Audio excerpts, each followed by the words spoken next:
Hindi pa natin pinag-uusapan ng ibang international airport. Yes. Halimbawa po, walang kinalaman sa nangyayaring issue. Yeah. Si Pastor Kibuloy, ang kanyang hangar, may Yes. sariling driveway papunta sa airport. Yes. At least, You mean Davao Airport? Davao Airport, international airport po yun. So, paano pa yung Cebu Airport, yung iba't ibang airport natin? Yes. Kung ano yung gagawin natin sa NAIA, Yeah.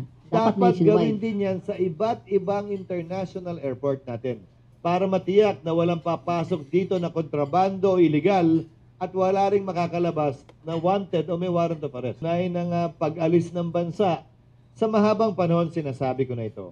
Mula nung inimbento ang mga paliparan ng airport sa Pilipinas, wala naman po tayong general aviation. Kapag ka ikaw ay mayaman at may sariling eroplano, pag take off mo, bababa ka ng kotse mo, sasakay ka sa eroplano mo sa loob ng hangar mo at lilipad ka patungo sa ibang bansa. Pag landing mo, magla-landing ka sa paliparan ng Pilipinas at dediretso magta-taxi ka sa hangar mo, doon ka bababa at dediretso ka na sa kotse mo. Wala namang customs, wala namang immigration, wala namang inspection, wala namang x-ray. At mula't mula, ganun po yun ha.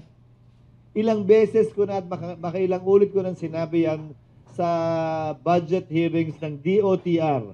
Gagawan.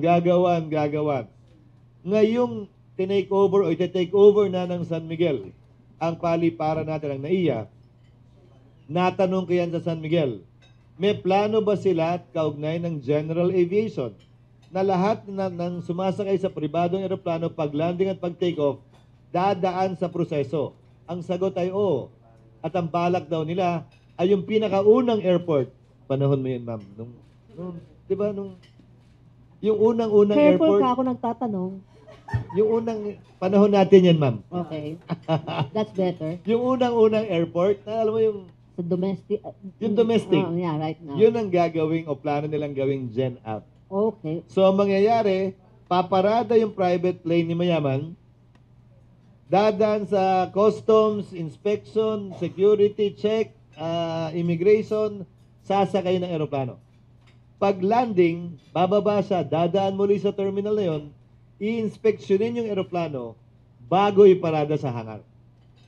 Kasi sa ngayon po, Before being taken to the private hangar. yes, napakalaking loophole talaga ng general aviation sa ating bansa. Ngayon, ang pinag-uusapan pa lang natin, ma'am, ay NAIA. Mm-mm.